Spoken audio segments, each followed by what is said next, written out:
for video number 2. Today we're going to talk about tuning into your female intuition. Yeah, so we wanted to have this conversation and kind of outline some practical things here because this is something that's talked about over and over. Both, we're guilty of it too, and just in social media and the world and everything right now. It's like, foster your intuition, turn into your intuition, intuitively eat. Like, all of these things are very much tied together. Then we never talked about like how to actually do it, Yeah. right? So that's our hope for today and for these episodes, is to really help you explore that better. Yeah, and kind of break it down in some practical ways, because when people are so dissociated and just turned off to their intuition, because that's understandable, because that's what we were oftentimes really as women trained to do, because we were told at a young age, hush down your emotions, shut them down, your ideas and dreams are unrealistic. You know, really more masculine traits, which we have as well. Yes, men have them, but females also have masculine traits. These traits, need them. we need them. They balance each other out. We're not saying one side of ourselves is greater than the other, but they really need to be in an equilibrium so that we can highlight both of them and they can play that role in that way. And that's truly the real meaning of balance, right? It's like balancing the masculine and feminine energies, or think of like, you know, how Chinese medicine and their beliefs is in like the yin and the yang. Yeah. Same concept, right? So that's the true meaning of balance here. And what we're going to talk about today is ways to bring out your female intuition, since the masculine energy within all of this is pretty strong, and as a society as a whole. I mean, we're taught that logic and rationale and strength and dominance are much more, they're more praised traits versus, you know, our empathy and intuition and feelings and nurturing and mother, like these things that are much more of a feminine principle, those things are kind of downplayed and seen as being honestly weaker. And also women, again, this is a coping mechanism to form these more masculine traits and foster those and shut off the female intuition so that we can honestly just make it through a world that truly elevates those characteristics. But unfortunately, that does us as women a disservice, unfortunately, and many of us get so separated with our ultimate, with ourselves, that a lot of disordered eating and body weight issues come from that. I mean, we even see how the more masculine form is elevated, you know? So when used to, historically, the rounder female form, curvaceous forms, was very, it was praised, it was seen as it was just seen as how it is. Females are, that is their character, that is their trait. But the more rigid, linear male form is now much more elevated and esteemed in our society. So even within our curves and the way that we look at has become masculine, but think of it too in a practical sense with how to eat. Like, we're doing macro counting and calorie counting and planning out how we're going to eat, and we're planning out our exercises and always doing intense exercises, even though we'll talk about a little bit later on, cyclic living really doesn't benefit us to always do the same exercises over and over again. So in so many different ways, it really is more this masculine approach to our bodies, instead of like tuning into your intuition and figuring out what your body's actually trying to tell you.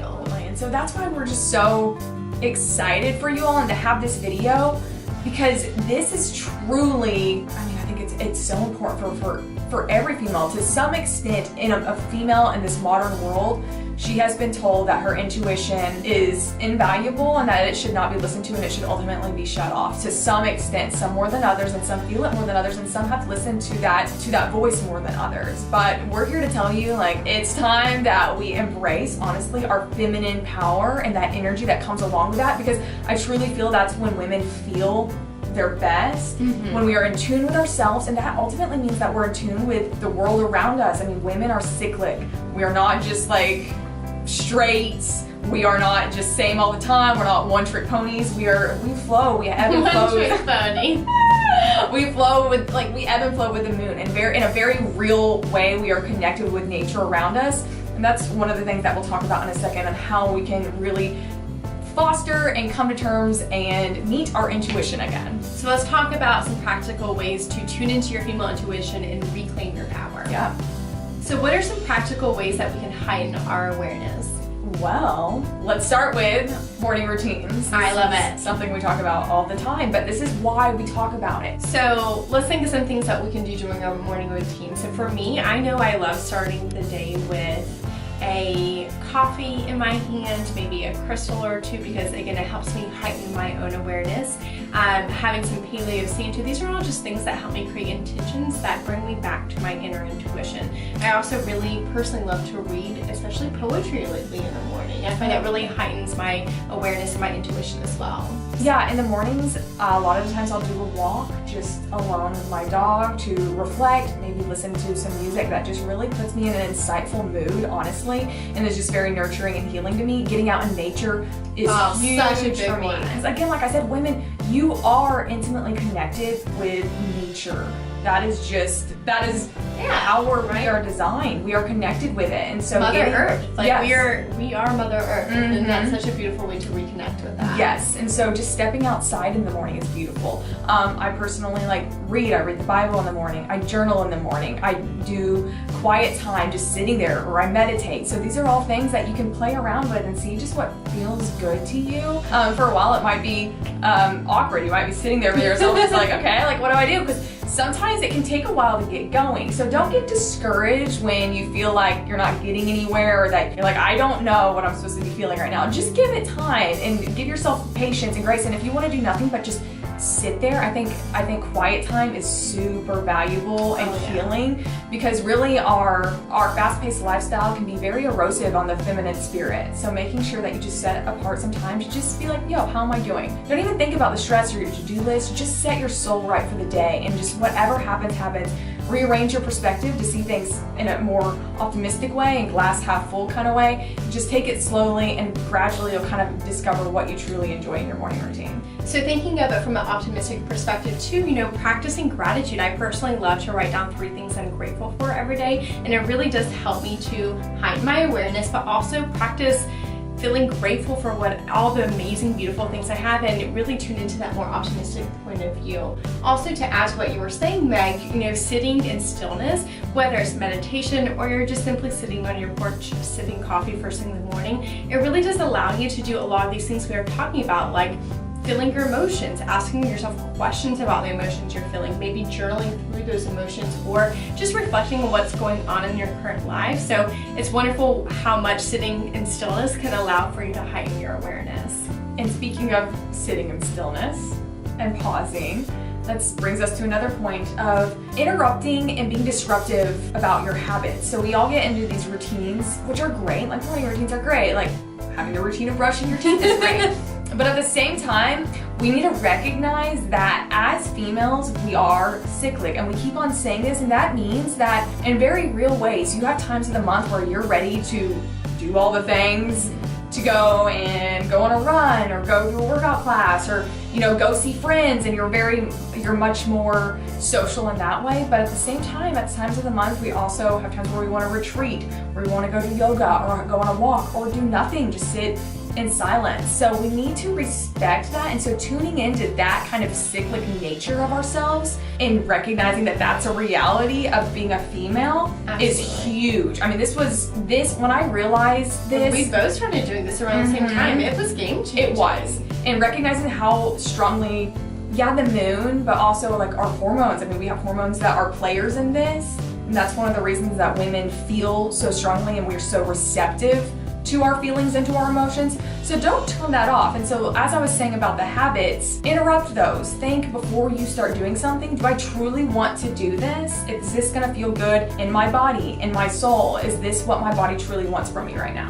Whenever we're working with clients, one of the first things I'll say to them is get into the practice of just asking yourself questions, and whatever your gut response is, that's your intuition. That's your ping from your intuition telling you what you truly desire. It takes a lot of practice to really be able to continuously tune into that. But that's a great way to begin that practice, is simply asking yourself questions, and whatever your first response is, go with that answer. So maybe it's like you were saying with exercise. Maybe you ask yourself, do I really want to exercise today? Yes, no? Okay, what kind of exercise do you want to do?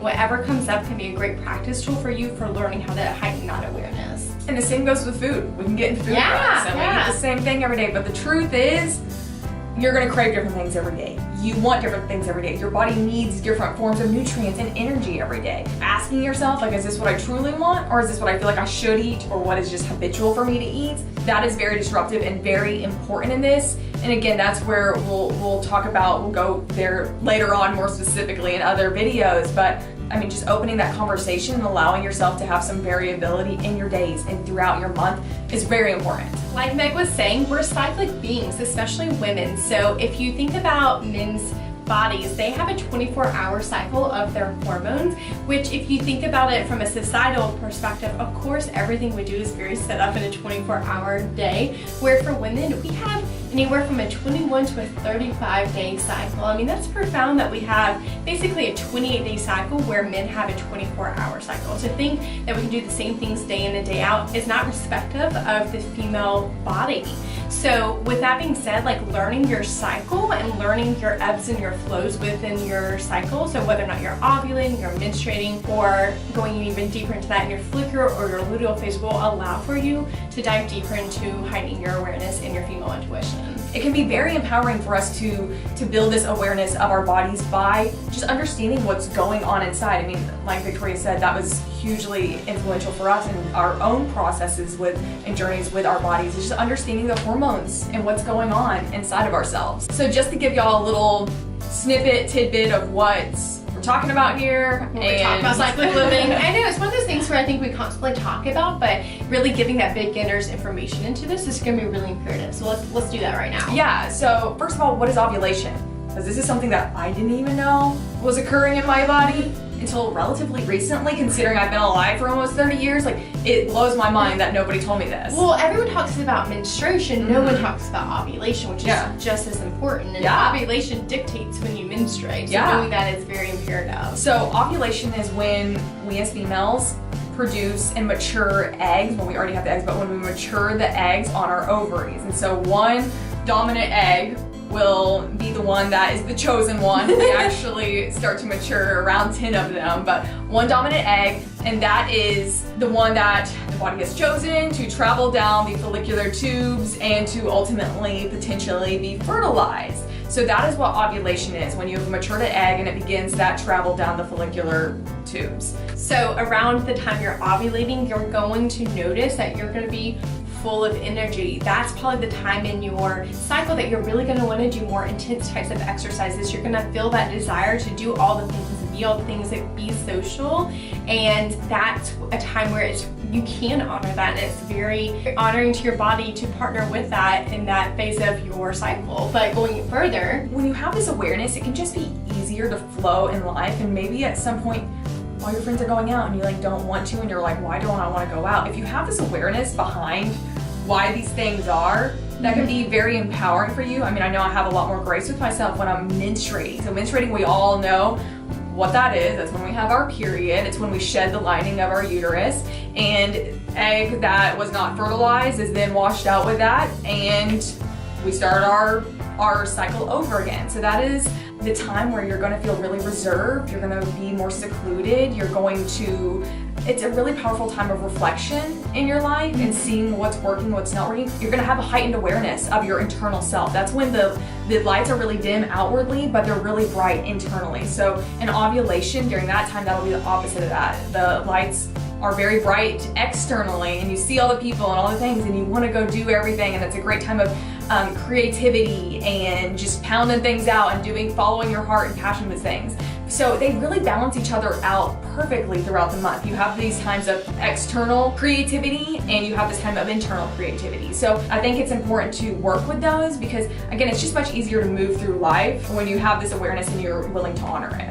And it's the best way possible, I think, to really tune into your intuition and honor your female power is by partnering with your cycle. Also, fair to say that, like, if you don't have a cycle, that's okay. It can be helpful to really think of your cycle even before you have it, though, and one way that you can do that is by knowing the new and the full moon, so that you can live cyclically within the moon cycles until your period is restored.